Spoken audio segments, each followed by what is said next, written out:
Muraho, amazina yanjye nitwa Ange Umutoni, nkaba nkora muri HDI. Tugiye kurebera hamwe bimwe mu bibazo bagiye batubaza byagiye bigaruka kenshi muri komenti ndetse no kuduhamagara ku murongo utishyurwa 3530.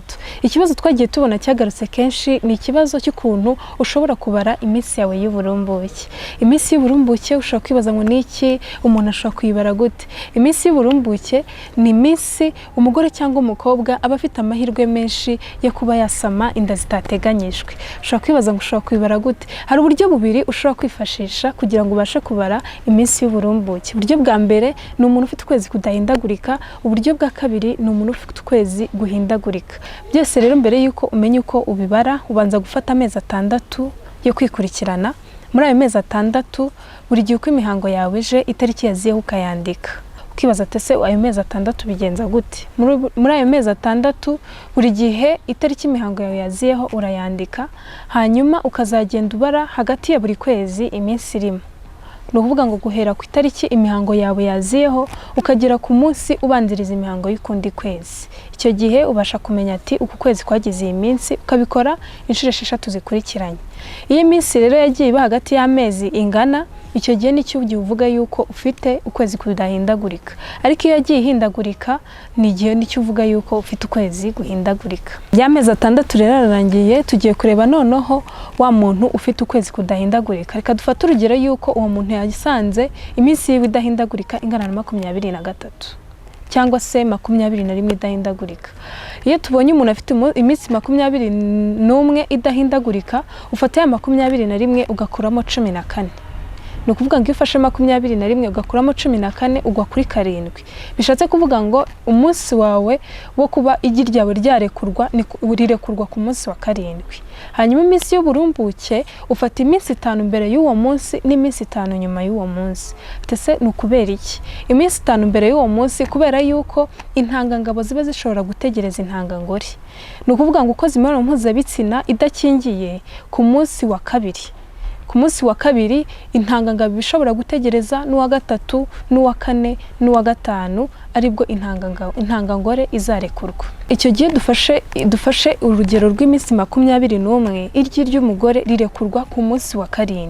Noneho rero iminsi 5 mbere kuri uwo munsi wa 7 n'iminsi 5 nyuma kuri uwo munsi wa 7 nibwo aba ari amahirwe menshi yo kuba wasama.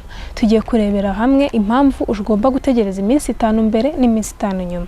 Iminsi 5 mbere ni ukubera yuko igihe cyo cyose wakora imibonano mpuzabitsina muri iyo minsi 5 mbere intangangabo ibishobora gutegereza kugeza kuri wa munsi wa 7 ubwo intangangore izarekurwa. Icyo gihe rero uko zimara mpuzabitsina izo ntangangabo zikugumamo igihe cyose muri iyo minsi 5 kugeza igihe intangangore irekuriwe, bityo hakaba habaho guhura bigakora urusoro. Tugiye kureba rero impamvu ugomba gutegereza iminsi 5 nyuma yuko igi ry'umugore rirekuwe. Iminsi 5 nyuma kubera yuko igi ry'umugore naryo rishobora gutegereza kugeza igihe cy'iminsi 5. Nuvuga ngo umwana w'umukobwa se cyangwa umugore iyo akoze imibonano mpuzabitsina nyuma y'iminsi nk'itatu, no kuvuga ngo intangangabo izaza isange ryagi ry'umugore rigitegereje. Bishatse kuvuga yuko icyo gihe iminsi 5 yaho nyuma igihe cyo cyose wakora imibonano mpuzabitsina haba ari intangangabo ishobora kuzigasanga ya ntangangore y'umukobwa igitegereje. Niyo mpamvu rero uba ugomba gutegereza byibuze kugira ngo ubuzi neza yuko utazasama ni iminsi 5 ku mpande zombi mbere ndetse na nyuma. Twari twafashe urugero rw'umuntu ufite iminsi 21. Nufata 21 ugakuramo 14 usubira imbere uragwa ku munsi wa 7. Kuri uwo munsi wa 7 twavuze ko byibuze ufata iminsi 5 mbere. Ubwo nuguhera ku munsi wa 2, uwa 3, uwa 4 n'uwa 5 n'uwa 6 n'uwa 7. Iyo niyo minsi 5 byibuze wakagombye gufata mbere. Hanyuma nitujya gufata iminsi 5 nyuma urafata uwa 8, uwa 9, uwa 10, 11 na 12. No kuvuga ngo ugiye kuri uwo muntu ufite ukwezi kw'iminsi 21 idahindagurika ufata guhera ku munsi wa 2 byibuze ukagera ku munsi wa 12.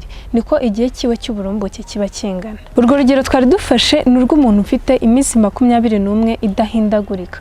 No kuvuga ngo ubundi ukwezi k'umugore mugore kuba gufite iminsi hagati y'iminsi 21 na 32. Ushobora gusanga nawe ufite ukwezi kwa 25, 26, iminsi yawe uko ingana urafata iyo minsi yawe ukuremo 14, hanyuma umunsi uri bugweho iminsi 5 mbere n'iminsi 5 inyuma, nicyo gihe cyawe cy'uburumbuke. Reka noneho dukomereze hamwe turebere hamwe ndetse umuntu ufite urugero rw'iminsi ihindagurika.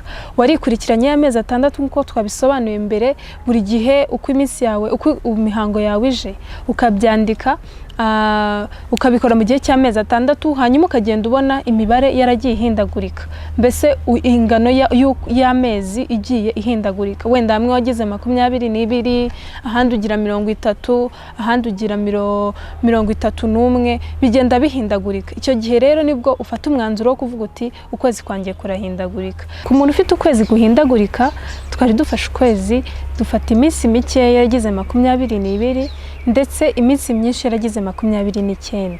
Icyo gihe rero uzafata 22 ukuremo 18.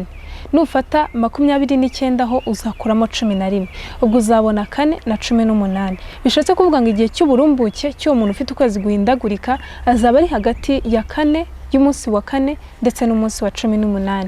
Ndabibutsa ko ahangaha tuba dufasha urugero rw'umuntu wagize ukwezi kwagize iminsi mike 22, imyinshi ari 29. Bishatse kuvuga ko nawe ushobora kugira iminsi itandukanye. Hashobora kubamo wenda ugira 25, undi akagira 30, bigenda bitandukana. Gusa formule dukoresha cyangwa se uburyo dukoresha bwo kubibara nubwo ngubwo. Ngaye nguko rero uburyo wakoresha kugira ngo ubashe kumenya uko wabara iminsi yawe y'uburumbuke. Ni ikibazo cyabajwe na benshi, ndatekereza mwagiye musobanukirwa uburyo umuntu ashobora kubibara. Ngiye kubibutsa bimwe mu by'ingenzi twavuze kugira ngo ubashe kubibara nuko ubuzi neza ukwezi kwawe nimba guhindagurika cyangwa se kudahindagurika. Fata y'amezi 6 nawe ukora uwo mwitozo kugira ngo umenye nimba ukwezi kwawe guhindagurika cyangwa se kudahindagurika. Kandi ikindi, nimba wumva hari aho udasobanukiwe ushobora kuduhamagara kuri wa murongo utishyuzwa 3530 cyangwa se wenda ukaba waduha comment kuri iyi video, tuzagenda tubasubiza. Murakoze cyane kudukurikirana. Bye.